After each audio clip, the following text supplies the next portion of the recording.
حضور صلی اللہ علیہ وسلم کی وفات کے بعد اب جو معاملات آئے وہ یہی کہ آپ صلی اللہ تعالی علیہ وسلم کی اس تخت کو، اس مصلح کو اب کون سنبھالے گا؟ مصلح سے مراد صرف مسجد میں نماز پڑھانا نہیں ہے، بلکہ پوری امت کی امامت کرنی ہے، ان کی دیکھ بھال بھی کرنی ہے، ان کے بچوں کو بھی، ان کی عورتوں کو بھی، رعایا کو بھی، وزیر و سپاہیوں کو بھی، جنگوں کے معاملات بھی، تجارت کے معاملات بھی، غرض یہ کہ ہر معاملے میں امامت کرنی ہے۔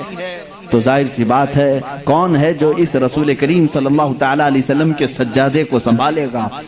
اب اسی اسنا میں میٹنگیں ہوئی صحابہ اکرام رضوان اللہ تعالی علیہ مجمعین کی۔ میں بہت ڈیپ میں آپ کو نہیں لے جانا چاہتا، اس لیے کہ مسلمان کو اتنے ڈیپ میں جانے کی ضرورت ہی نہیں، کیونکہ شیطان ورغلاتا ہے۔ کیا کیا ہوا تھا یہ باتیں شیعہ بہت بیان کرتے ہیں۔ بنی ساعدہ مدینے میں ایک کٹا تھا جہاں پر ایک میٹنگ جمع ہوئی، جس میں سب سے پہلے میٹنگ جمانے والے حضرت عمر فاروق تھے رضی اللہ تعالیٰ عنہ۔ سیدنا عمر فاروق رضی اللہ تعالیٰ عنہ نے صحابہ کو جمع کر لیا۔ اب انصار اور مہاجرین دو صحابہ کی جماعتیں ہیں نا، جو مدینے والے تھے وہ انصار ہیں، جو ہجرت کر کے آئے تھے وہ مہاجرین ہیں۔ تو مہاجرین صحابہ اس میں سے سب جمع ہوئے، اکثر جو ہجرت کر کے آئے تھے، اور ادھر انصار صحابہ کی الگ میٹنگ ہو رہی تھی۔ حضرت سعد ابن ابی عبادہ رضی اللہ تعالیٰ عنہ، اور اس میں حضرت سعد جو ہے وہ لیڈنگ کر رہے تھے۔ انصار صحابہ کی میٹنگ میں یہ بات ہو رہی تھی کہ مدینہ طیبہ میں حضور صلی اللہ تعالیٰ علیہ وسلم تشریف لائے ہیں، تو لہٰذا آپ کا مصلح، آپ کی خلافت انصار میں سے کوئی سنبھال لے۔ لیکن میرے عزیزو، ان انصار کی محبت پہ بھی قربان جائے۔ جگہ ان کی ہے، مدینہ ان کا ہے، مسجد نبوی ان کی زمین پر بنی ہے، سارے مہاجرین کو انہوں نے ہی پناہ دی ہے۔ اب ظاہر سی بات ہے ان کا حق تھا، وہ بول سکتے تھے کہ آگے خلافت انصار میں سے ہوئی ہونی چاہیے۔ حضرت عمر فاروق رضی اللہ تعالیٰ عنہ جانتے تھے قریش کا دماغ کیا ہے۔ حضور صلی اللہ علیہ وسلم کا جو خاندان ہے وہ قریش ہے، ان کی ذہنیت کیا ہے، ان کا دماغ کیا ہے، وہ اچھی طرح جانتے تھے۔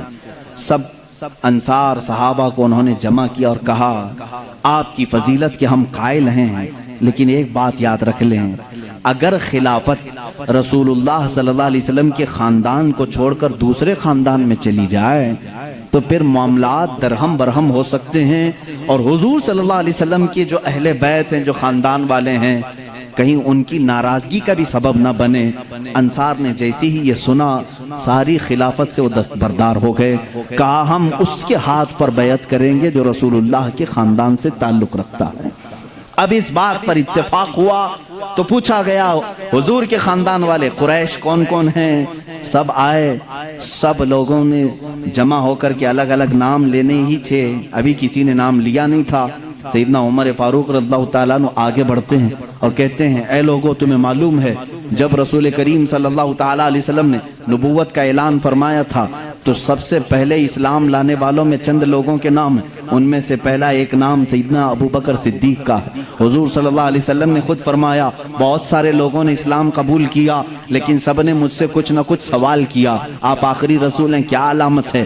آپ سچے نبی ہیں، کیا دلیل ہے؟ لیکن ایک بندہ ایسا ہے جس نے بغیر دلیل پوچھے ایمان لایا، وہ ابو بکر ہے، وہ ابو بکر صدیق رضی اللہ تعالیٰ عنہ ہیں۔ انہوں نے حضور صلی اللہ علیہ وسلم سے کبھی نہیں پوچھا آپ آخری رسول ہیں، کیا ہے آپ کے پاس علامت، بلکہ حضور صلی اللہ علیہ وسلم نے ایک بار صرف ان سے کہا میں اللہ کا نبی ہوں۔ انہوں نے کہا آمنا وصدقنا یا رسول اللہ، ہم ایمان لائے اور آپ کی تصدیق کرتے ہیں اے اللہ کے رسول۔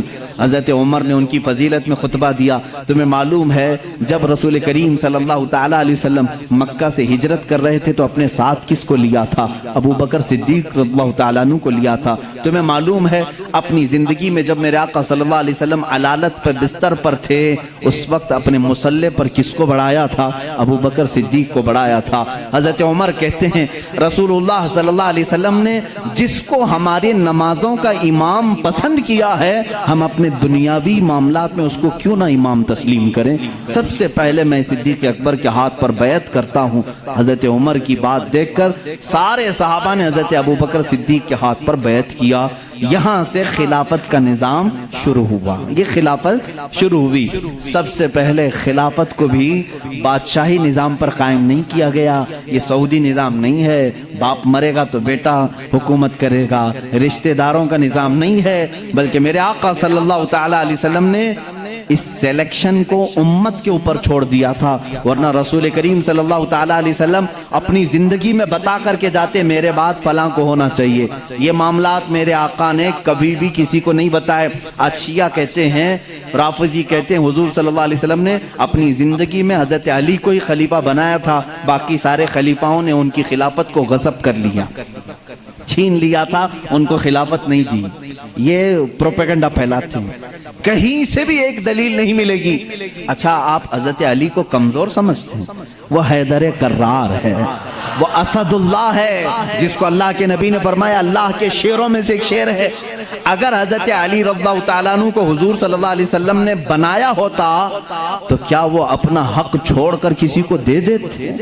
وہ سیدنا علی کرم اللہ وجہہ الکریم حق کے لیے جب کھڑے ہوتے تو پھر سامنے کسی کو نہیں دیکھتے، کسی کو نہیں دیکھتے۔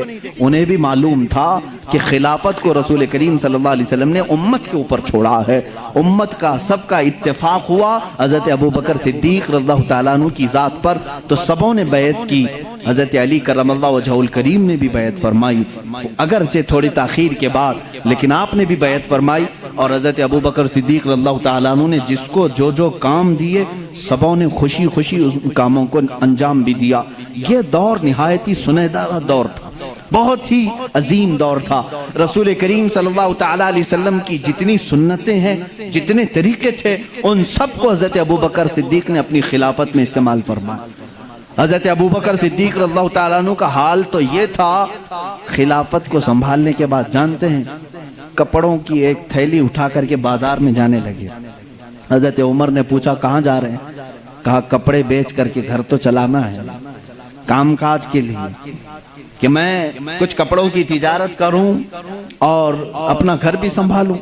خلافت پر قائم ہونے کے بعد میرے عزیزوں اس وقت تک اسلام کافی دور تک پھیل چکا تھا۔ حضرت ابوبکر صدیق رضی اللہ تعالیٰ عنہ خلیفۃ المسلمین منتخب ہو گئے، گلی کے نکڑ کے کارپوریٹر نہیں، وہ خلیفۃ المسلمین ہیں۔ باوجود اس کے تھیلا اٹھا کر کے کپڑے بیچنے کے لیے جا رہے ہیں تو سیدنا عمر فاروق رضی اللہ تعالیٰ عنہ نے انہیں روک لیا۔ سارے صحابہ کو جمع کر کے پھر اتفاق ہوا اس بات پر کہ بیت المال سے خلیفہ کا وظیفہ مقرر کیا جائے، ورنہ پھر خلیفہ بھی اگر دن بھر بازار میں کام کرے تو خلافت کے معاملات کون دیکھے گا؟ تو سب نے سب سے پہلے بیت المال سے وظیفہ مقرر کیا ہر مہینے کا۔ وہ کتنا تھا؟ وہ چند درہم میں تھا، یہاں تک کہ بیت المال سے حضرت ابوبکر صدیق رضی اللہ تعالیٰ عنہ کو ایک اونٹنی ملی تھی، ایک پیالہ ملا تھا، ایک چادر ملی تھی، 3 چیزیں ملی تھی۔ اور وظیفہ جو مقرر ہوا تھا وہ اتنا تھا کہ آپ کے گھر میں چند روٹیاں بن جاتی تھی، بس اس کے علاوہ زیادہ آپ نے نہیں طلب کیا۔ ایک دن آپ کی اہلیہ محترمہ نے آپ سے کہا بھی تھا کہ خلافت کے معاملات میں سر سوکھ جاتا ہے، کبھی کچھ ٹھنڈی میٹھی غذا بھی کھا لیں۔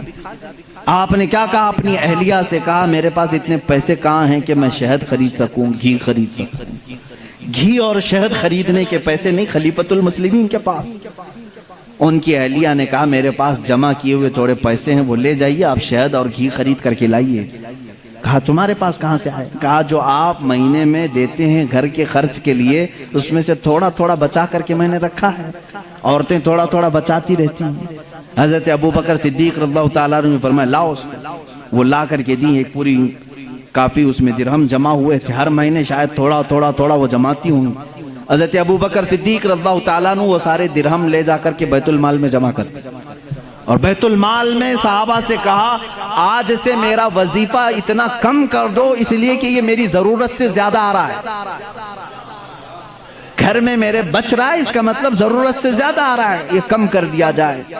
ماں عائشہ صدیقہ رضی اللہ تعالیٰ عنہ فرماتی ہیں جب حضرت ابوبکر صدیق کی وفات کا وقت قریب آیا تو حضرت عائشہ کو انہوں نے قریب بلایا، کہا اے عائشہ مجھے لگتا ہے کہ میں گھڑی 2 گھڑی کا مہمان ہوں، میرے پاس ایک اونٹنی ہے، ایک چادر ہے جسے میں اوڑھ کے سوتا ہوں، اور وہ برتن جس میں ہم کھانا کھاتے ہیں، یہ تینوں بیت المال کے ہیں، یہ ہمارے گھر کے لیے اس وقت تک جائز ہیں جب تک میں خلیفہ ہوں، جہاں میری روح قبض ہو فوراً یہ تینوں چیزیں بیت المال میں جمع کر دوں۔ حضرت عائشہ رضی اللہ تعالیٰ عنہ فرماتی ہیں جس دن حضرت ابوبکر صدیق کا وصال ہوا اس کی شام ہونے سے پہلے یہ تینوں سامان بیت المال میں جمع ہو چکے تھے۔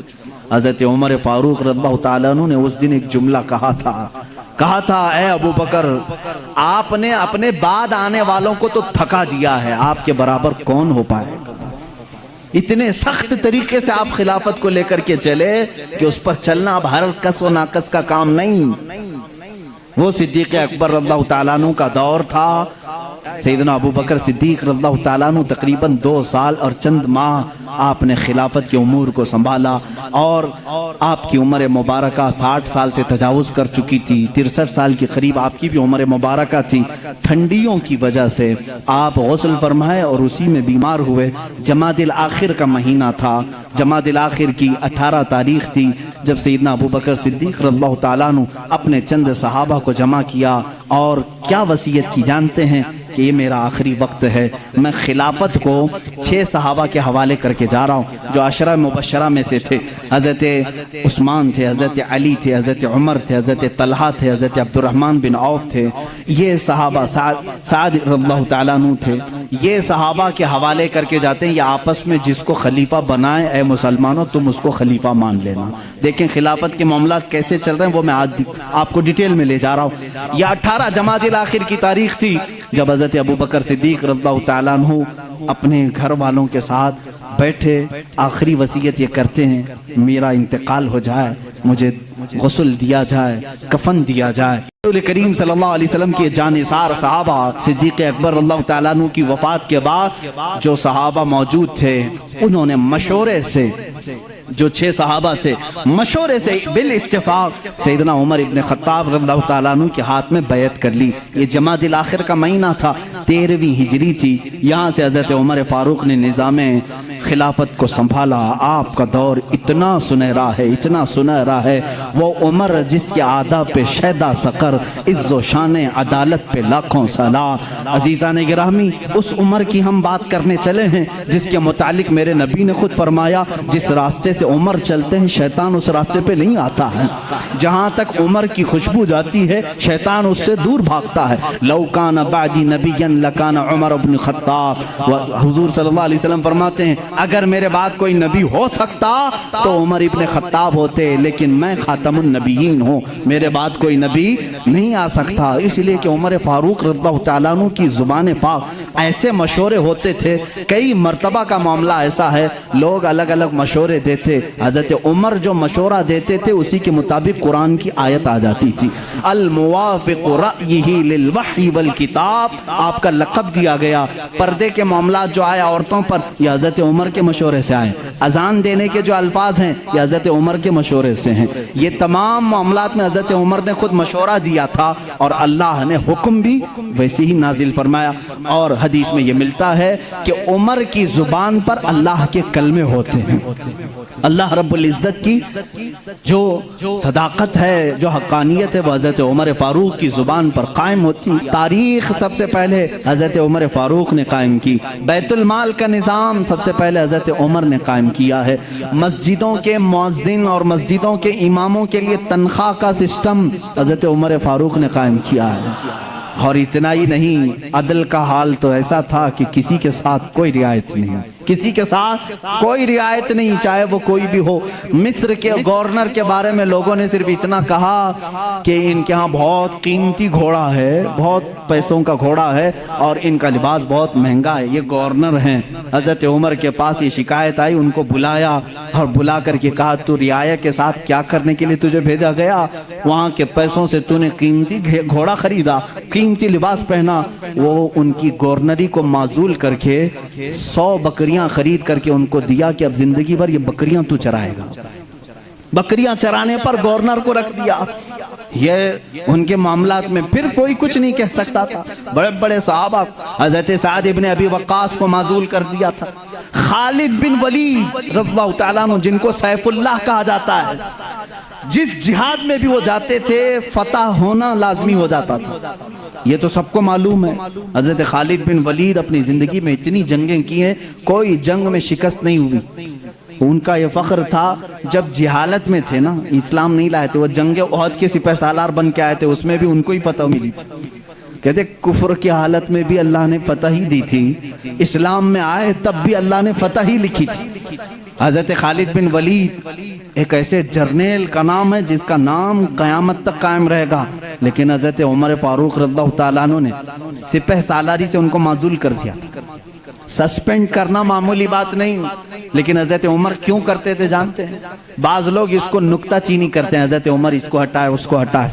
حضرت عمر فاروق رضی اللہ تعالیٰ عنہ کے پاس کچھ لوگ سفارش لے کر کے آئے، خالد بن ولید کے بغیر جہاد کا میدان کیسے ہوگا؟ ان کو آپ نے معزول کیا، کام معزول کیا ہوں لیکن سپاہی بن کر کے وہ جائیں گے، سپاہی بن کر کے جائیں گے، سپہ سالار کوئی اور ہوگا۔